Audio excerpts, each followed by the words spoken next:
Hi, everybody. I'm Pamela D Wilson, caregiving expert, advocate, and speaker, your host and teacher for this segment. We're going to talk about dealing with elderly parents and about perceptions. In this part, we're going to cover a lot of ground. We talk about physical activity, supporting independence, and we're going to talk about change that sometimes results in mood issues and depression, and a couple of subjects that may actually surprise you. So stay with me. We're going to go through the usual housekeeping. I'm going to take myself off camera. I will, of course, be back on camera soon, but let's get started. You know the rules. I use elderly parent and parents to talk about the person for whom you are caregiving. The outline for this module is in the course materials. Print off the slide handouts so that you can follow along with me. So, at the end of dealing with stubborn elderly parents, you should be able to relate the idea of physical activity to health and independence, to embrace empathetic thinking to changes that happen with aging, and to apply knowledge of how change and loss, the experience of change and loss, can affect mood and mental health. Because the lives of our elderly parents become narrower with age. They lose friends, they lose contemporaries, they retire. The ability to just pick up and go, or to easily perform a wide range of activities, becomes limited by physical strength. If parents have been physically active all their lives, they're more likely to be able to continue to do many of the things that they've been doing without needing significant support. But as with all of us, there is going to be a time when we will all need more help. Which brings us to the importance of physical activity. Physical activity, exercise, maintaining strength and stamina, they carry the body into a healthier old age. In middle age, if you are there, you will notice we become more easily injured. We might experience health issues that limit our physical activity, knees, backs, arms, elbows. You'll hear me say this in other parts of the program, but surprisingly enough, our bodies begin losing muscle mass, strength, and endurance beginning at the age of 30. At the age of 30, our bodies start declining unless we take consistent action through daily activity and exercise to stop this from happening. The changes in our bodies happen so slowly that we don't notice. Declines in physical strength, stamina, and ability might not be noticeable as we start to be less physically active. Physical weakness becomes more noticeable when we try to do something that requires strength or stamina that we used to do, like bending, lifting, shoveling snow. Maybe you're out mowing the lawn, you go on a long hike or a bike ride, play a game of tennis, and the next day you can hardly get out of bed because you're so sore. Instead of identifying ways to get rid of that soreness or regain strength, we may say, well, this is just what happens with age. I'm getting old. Retreating from physical activity or limiting activity, instead of continuing to increase it to regain those abilities, to regain strength, endurance, balance, and mobility. If we limit ourselves, it has a significant negative effect on our health, our mental health, our ability to remain independent as we age. The same situation is relevant for our parents. We've seen it happen. They know that doing an activity that results in aches or pains or soreness, they know that it hurts, but they may not realize that it hurts because their body has become physically weak. So instead, our elderly parents just avoid the activity. They limit things that result in their body being sore. We should do the opposite. Instead of reducing activity, we should do more activities to increase strength, physical stamina, and endurance. Because mostly the body experiences muscle soreness because we become weak and we're doing a physical activity we normally don't do. But if there are other issues for weakness, it's always good to talk to a doctor to determine if there's another cause going on. Let's talk about gaps, one of my favorite subjects. We all have gaps, like it or not. We have gaps between things that we can do and things that we would like to do. Ability gaps of aging parents become an area of disagreement between us, the caregiver, and our elderly parents. As individuals, we know what we can do.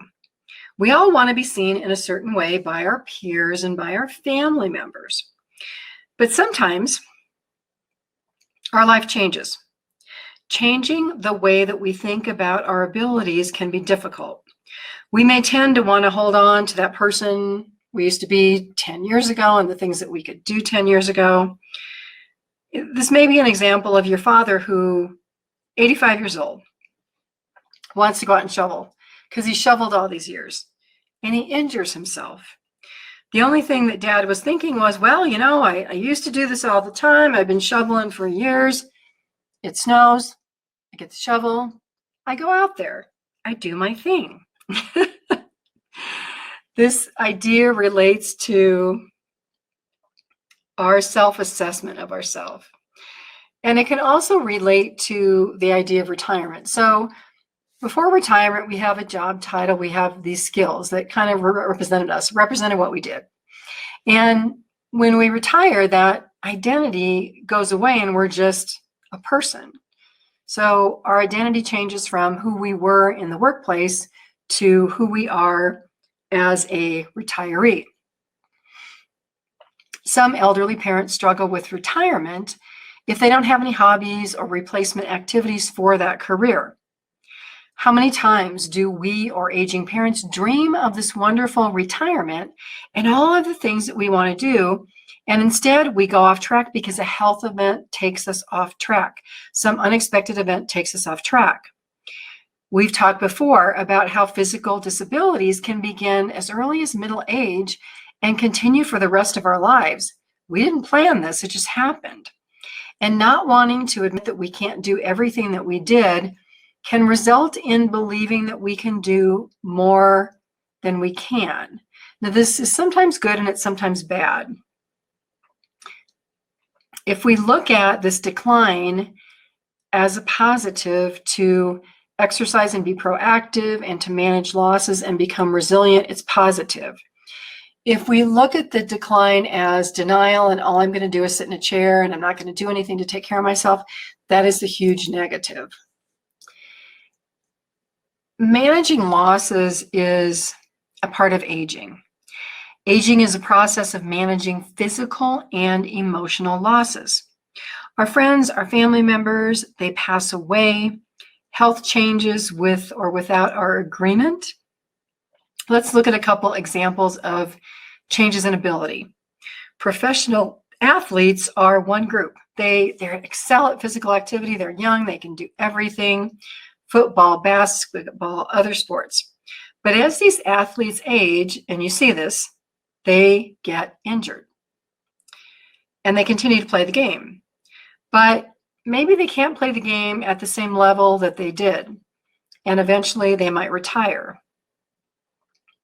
And they may play occasionally after they retire, but it's not like it was when they were, in their prime. The transition from being a high-performing athlete to an athlete who they consider to be average can result in their feeling embarrassed, or they have an emotional loss about, oh, I don't play the way I used to. I can't play the way I used to. That happens to all of us. The idea is if we can remember that joy that we gain from being so good in an activity, and we can translate that into somehow remaining involved. So for elderly parents, maybe if they did sports, could they be a coach? Could they go watch sports?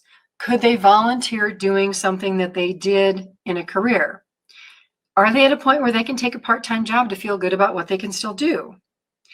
Having this insight into how we change over time and how we manage losses is important.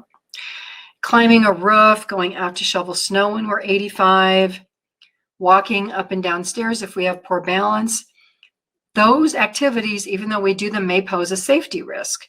So while we might see ourselves as 20 or 30 years younger, our bodies start to show their age, and we have to start thinking more about safety. Research confirms that remaining physically and socially active after retirement has significant health benefits and improve our safety level. It can improve our ability to continue doing things that we used to do, which takes us to the idea of supporting independence. If we look at the physical changes in the body that happen with age, I repeat this, our elderly parents must continue to do as many daily activities as possible. Remaining independent is an activity that supports self-esteem and a sense of purpose. It gives everybody a reason to get out of bed, to look forward to the day, to have a plan, especially for elderly parents who are retired. Approaching conversations about risks with elderly parents, you have to do this positively. Our elderly parents don't want to feel criticized. They don't want to feel stupid or be talked down to, especially by their children. In all conversations, don't be condescending. Be as positive as you can, but be honest. As caregivers and elderly parents go through stages of change, we want to focus on strategies that we can put in place to remain positive and active. So rather than saying to ourselves, oh, this will never work, or that might work for you, but it's not going to work for me, trying something new and being open-minded is positive. Try to keep a sense of humor about what you can do and what you can't do. Go to the extent, find some inspiring quotes or a book about somebody that you admire. And most of all, give yourself credit for all of these small steps that you are making as a caregiver and the steps that you are making in positive directions to improve and help your elderly parents who depend on you for help. We all have fragile egos and a fragile sense of self. And this relates to helping parents to continue to be positive. We can have faulty beliefs about ourselves that can result in more fear about the unknown because of watching our friends decline. We might be worrying, or elderly parents might be worrying about issues or conditions that probably aren't going to happen, but we are thinking about them. Social distancing. We learned this term because of the coronavirus. It's staying away from people for whatever reason. It becomes a reality with our elderly parents and their friends who are in poor health. Their friends who use walkers or wheelchairs, because elderly parents can be afraid of that happening to them. They can be afraid of being in a similar situation. On the other hand, for elderly parents who are confident and active, these situations may not bother them at all. It depends on our life perspective. So some of us have elderly parents who don't want to spend time with peers who use walkers or who are in wheelchairs because they don't want to see themselves in that situation today or ever. So here's that example of the way elderly parents can think about themselves. So if you talk to an elderly parent about going to the senior center, you can gain insights into the way that they think about themselves. You might hear a parent say, I am not going to a senior center. There are old people there. I am not old. Or you may hear the opposite. You may have a more outgoing and a positive parent who says, a senior center. You know, that sounds like an interesting idea. I haven't thought about checking that out. Maybe I should go. Do you want to come with me? Huge difference. Huge difference. The first is a parent who's having difficulty reconciling past abilities with what they can do today, and they have great fear about uncertainty. The second parent is a parent who is self-confident, they're interested, they want to remain engaged in life. That is the type of behavior that we want to promote in our elderly parents. But sometimes things happen. Sometimes things happen that affect health and mood. We all know aging, if we're unlucky, brings multiple chronic diseases like heart disease, breathing, arthritis, diabetes, mental illness, kidney disease, and other issues that affect our health and our mood. One disease by itself, probably not significant. The presence of multiple chronic diseases takes closer monitoring, and chronic disease starts by the age of 40. So by the time people hit 50 or 60, it's not one chronic disease, it's 2, it's 3, it's 4, if we haven't taken care of ourselves, and if we haven't known the importance of taking care of ourselves. I look back at my parents. Back then, we didn't talk about health or nutrition or activity or exercise. My mother had so many chronic diseases, but she didn't know what she needed to do to avoid those chronic diseases. So by the time she became ill, it was too late. She passed away at the young age of 69. I look back and think, what a shame.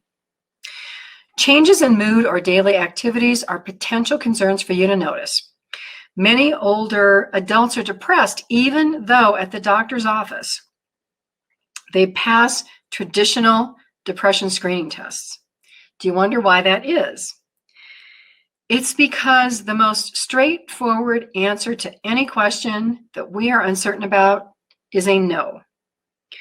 When a doctor asks your elderly parent, are you depressed? The response is usually no. Because being depressed has a negative perception, a negative stigma for older adults. It's like, heck no, I'm not depressed. I am from the greatest generation. I am strong, I'm old. Elderly adults can feel that it's shameful to admitting to feeling down or depressed, or they may not know, like, well, how would I feel if I was depressed? So, completing a depression screen by looking at scenarios is a better way to evaluate mood changes in the elderly. Questions that indicate a depressed mood are like the following. Mom or Dad, are you having difficulty motivating yourself to do tasks or projects? Mom or Dad, are you sleeping more than usual? Has there been a change in how often you're going out of the house or socializing with others? Are you not interested anymore? How is your appetite? Good, better, worse? Are you having trouble remembering information to organize your day? These questions, a yes answer to any of these questions is indicative of symptoms of depression. So how do we work through this? Helping others can definitely be a way to move out of depression.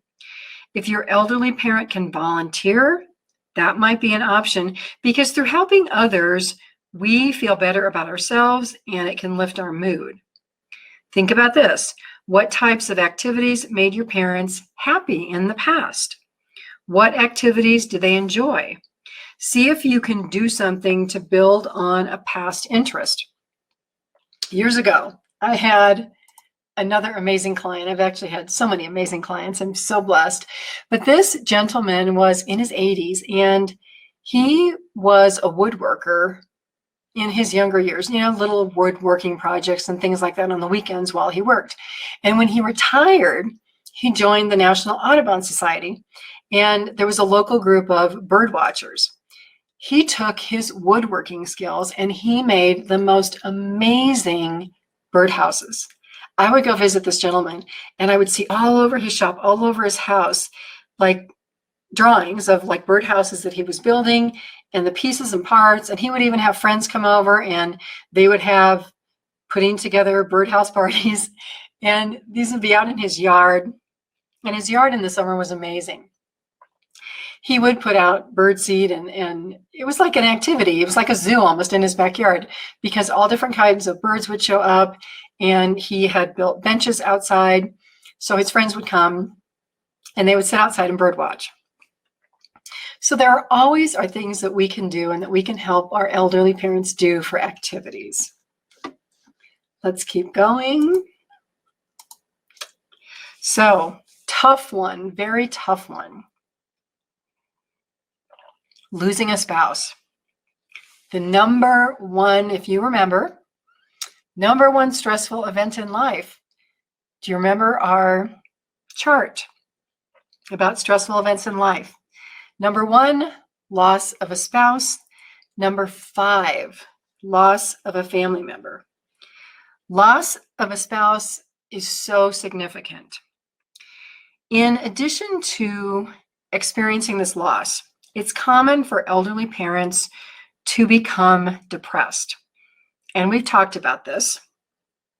If your elderly parent loses the other spouse, it's important to be more attentive, especially the week after the loss, because thoughts of suicide are common when a long-term marriage ends with the death of one spouse. It's researched. And how do I know this? What personal experience do I have with this? My personal experience with spousal suicide or spousal suicide attempts goes back to my father. My parents were married 50 years when my mom passed away. And, she took care of my dad like wives do. She doted on him. And he was lost. He was so depressed, and we didn't really know what to do. But one evening he called me, and this was when I was living in California, and he was still living in Omaha. And he called and he said, "I've got to tell you something about what I did, because I think I need some help." And so I said, "Okay, Dad, what's going on? Tell me the story." And I just listened. And he said, "Well, I went down to the garage and I got the car keys and I made sure the door was down. And I turned on the car and I was going to commit suicide. But I turned the key and I turned the car off and I stopped." And I asked the question, I said, "Well, Dad, what made you stop? What made you realize that maybe that wasn't the best thing to do?" And he said, "I thought of you children. And I thought of you children finding me in the car dead and feeling responsible or feeling bad for the fact that I didn't want to continue living." That was the best phone call I could have ever gotten from my father. I so thanked him. And I said, "Dad, we're going to get you help. Hold on. I'm going to call my sister who lived in Omaha and we're going to get you some help. So just hang in there. Thank you for telling me. Please don't do this again. Hang in there." And so I called my sister, who, believe it or not, was a nurse. And I said, her name was Vicky. I said, "Vicky, we got a problem. Dad is depressed. He called me. He just tried to commit suicide, realized that it wasn't the right thing to do, and we have to get him help." And I said, "My suggestion is to take him to a psychiatric hospital to have an evaluation, see if they can do depression medication or any type of counseling, but this can't wait. I don't want him in the house one more night by himself. Can you go over there and take care of this?" And my sister, who is a nurse, who had been a nurse for years, said to me, "Pamela, oh my gosh, what are we going to do if the neighbors find out that Dad's depressed?" And I said, "Vicky, are you kidding me? What are we going to do if the neighbors find Dad dead in the car in his garage because he was depressed and we didn't do anything?" Sometimes within families, people can have opinions about depression, think that it doesn't need to be treated, think that it's not as serious as it is. I can tell you, she followed through. She took him to the psychiatric hospital. He was gravely depressed, went on medication. We didn't call it depression medication. We called it the happy pill. For months, I would call him every day at 10 o'clock saying, "Dad, did you take that happy pill today? Are you feeling better?" I can tell you it changed his life. He became more active. My brother, who is a Franciscan priest, was able to take time off and they went on cruises. My dad was a World War II veteran. He wanted to go back to Pearl Harbor. He was able to do that. He was able to go on an Alaska cruise because for some reason in his younger years, I don't know if it was Army Corps of Engineers or whatever, he went to Alaska. He got to do a lot of really great things in the last couple of years of his life because he was able to manage being depressed about the loss of my mother. So never hesitate to pay attention to your elderly parents if one passes away. Grieving is a part of life. There's normal grieving and there's grieving that results in people wanting to commit suicide. We don't want that ever to happen to anybody in our lives. So having parents evaluated for depression is extremely important. Surviving a loss can almost feel like we are rebuilding a life. But when we realize, or if we can realize that everybody goes through these changes, it might be easier to gain a different perspective on life. And this takes us to another difficult subject, which is elderly homicides, a very serious subject. And I mentioned suicide and homicides because these things happen. And my goal in this program is to help caregivers avoid surprises, especially very unpleasant surprises and unpleasant events. The number of elderly homicides and suicides doesn't receive a lot of attention because people think that advanced age and poor health and the death of a spouse, well, that explains why people would want to commit suicide, or that explains why one person would want to kill another person. A lot of elderly deaths result from suicide or murder in the home. And with respect to suicides, either single suicides or spousal suicides, it's usually the male. The husband initiates the majority of couple suicides. The conventional way that this happens is the husband will murder his wife and then commit suicide. These are usually men who have a certain pattern. Men who had high control careers like police officers or men in upper management positions, men like my father who were veterans, who know how to use guns, who have access to guns. These men feel so despondent that they can't control a situation or manage the health of a spouse or manage their own grief. A lot of male caregivers are in 24/7 spousal care situations where they're isolated, they're depressed, they have access to firearms, and they think that there's just no way out. They don't realize that caregiver support groups exist. They don't realize that help exists. And I'll share one more story. I obviously have a lot of stories, but this is a story of a client of mine. One client, I have several, who actually did commit suicide. This was an elderly man in his 80s who very active all of his life, and he loved to go out and hunt. And he had a dog, and they would go hunting. He would go hunting with his friends. That was his life. If it wasn't hunting season, he'd be out with the dog. They'd be walking. They'd be going to parks and things. And unfortunately, he had a very serious stroke. And the stroke paralyzed one side of his body to the degree that it affected his vision. It affected his speech. So it was very difficult to understand what he was saying. Many times we would take notes and write it down. It affected his ability to walk, his ability to get up out of chairs, his ability to even eat and swallow. And over time, he would just say, oh, this is not the life that I wanted in retirement. I want to be able to go out and I want to be able to do things. And fortunately, he had a really great group of friends who would come and visit him. My company provided caregiving services. And he had a daughter who cared very much about him. We took care of him. And one day in particular, and I remember this day as clear as anything, he said, Pamela, I got to go to the doctor at 4:30 and a friend's going to take me. And I probably won't be home until late. Can you have the caregiver, instead of coming at 6, can the caregiver come at 7? And I said, okay, that's reasonable.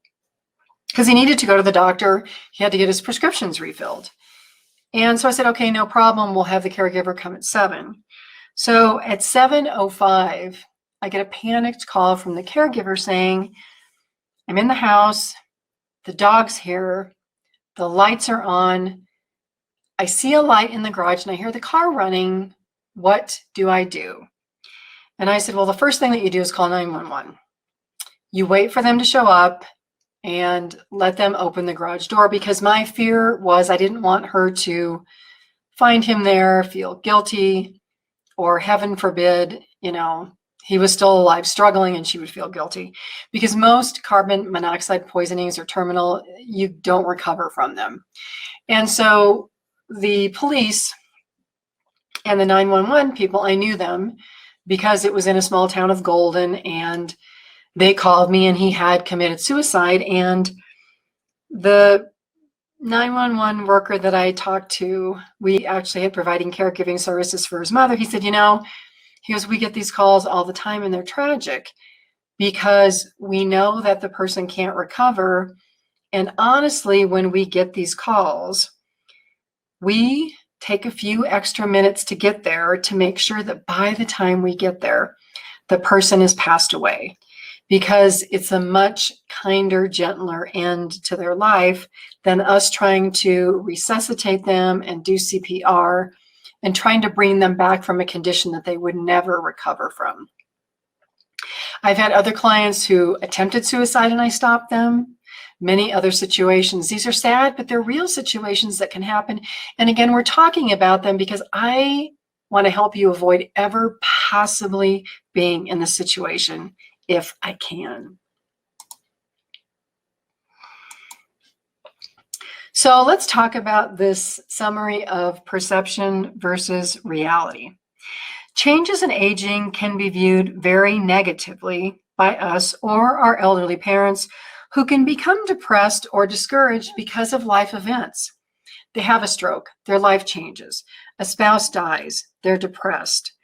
Life isn't what they expected it to be in retirement. So for us as caregivers, by becoming more understanding and more empathetic about the changes that are associated with aging, it should help us establish a more supportive relationship with our elderly parents who honestly may be struggling with all of these changes of aging. And honestly, a more empathetic relationship with ourselves, because we may be struggling from the effects of being a caregiver and the challenges of being a caregiver. It's so important for us to all keep going and for us to realize the differences between perception and reality. I'm Pamela D Wilson. My website is PamelaDWilson.com. I will see you in another webinar.